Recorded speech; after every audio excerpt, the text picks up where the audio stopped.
యోహాను వ్రాసిన ప్రకటన గ్రంథము 10వ అధ్యాయము 4వ వచనము నుండి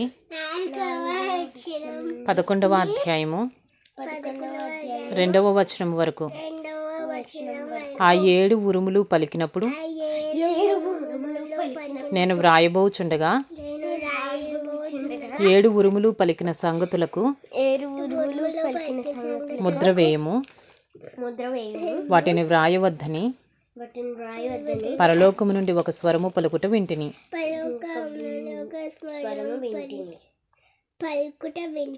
మరియు సముద్రము మీదను భూమి మీదను నిలిచియుండగా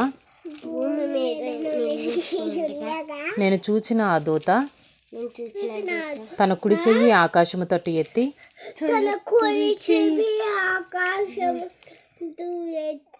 పరలోకమును అందులో ఉన్న వాటిని భూమిని అందులో ఉన్న వాటిని సముద్రమును అందులో ఉన్న వాటిని సృష్టించి యుగ యుగములు జీవించుచున్న వాని తోడు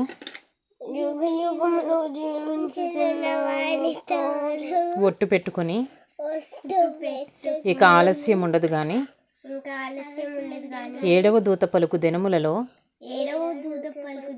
అతడు బోర ఊదబోచుండగా దేవుడు తన దాసులకు ప్రవక్తలకు తెలిపిన సువార్త ప్రకారము దేవుని మర్మము సమాప్తమగునని చెప్పెను. అంతట పరలోకము నుండి నేను వినిన స్వరము మరలా నాతో మాట్లాడుచు, నీవు వెళ్ళి సముద్రము మీదను భూమి మీదను నిలిచియున్న ఆ దూత చేతిలో విప్పబడి ఉన్న ఆ చిన్న పుస్తకము తీసుకొనుమని చెప్పుట వింటిని. తీసుకొనుమని చెప్పుట వింటిని. నేను ఆ దూత యొద్దకు వెళ్ళి ఈ చిన్న పుస్తకము నాకు ఇమ్మని అడుగుగా ఆయన దాన్ని తీసుకొని తినివేయము, అది నీ కడుపుకు చేదగును గాని నీ నోటికి తేనె వలె మధురముగా ఉండునని నాతో చెప్పెను. అంతటా నేను ఆ చిన్న పుస్తకము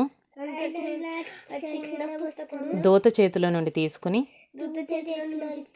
దానిని తినివేసి తిని అది నా నోటికి తేనె వలె మధురముగా ఉండెను. కానీ నేను దానిని తినివేసిన తరువాత నా కడుపుకు చేదాయను. అప్పుడు వారు నీవు ప్రజలను గూర్చియు జనములను గూర్చియు ఆయా భాషలు మాట్లాడిన వారిని గూర్చియు అనేక మంది రాజులను గూర్చియు మరలా ప్రవచింపనగత్యమని నాతో చెప్పిరి. 11వ అధ్యాయము. మరియు ఒకడు చేతి కర్ర వంటి కొలకర్ర నాకిచ్చి, నీవు లేచి దేవుని ఆలయమును బలిపీఠమును కొలత వేసి ఆలయములో పూజించు వారిని లెక్కపెట్టుము. ఆలయమునకు వెలుపటి ఆవరణమును కొలత వేయక విడిచిపెట్టుము. అది అన్యులకు ఇయ్యబడెను. వారు 42 నెలలు 42 నెలలు పరిశుద్ధ పట్టణమును కాలితో త్రొక్కుదురు.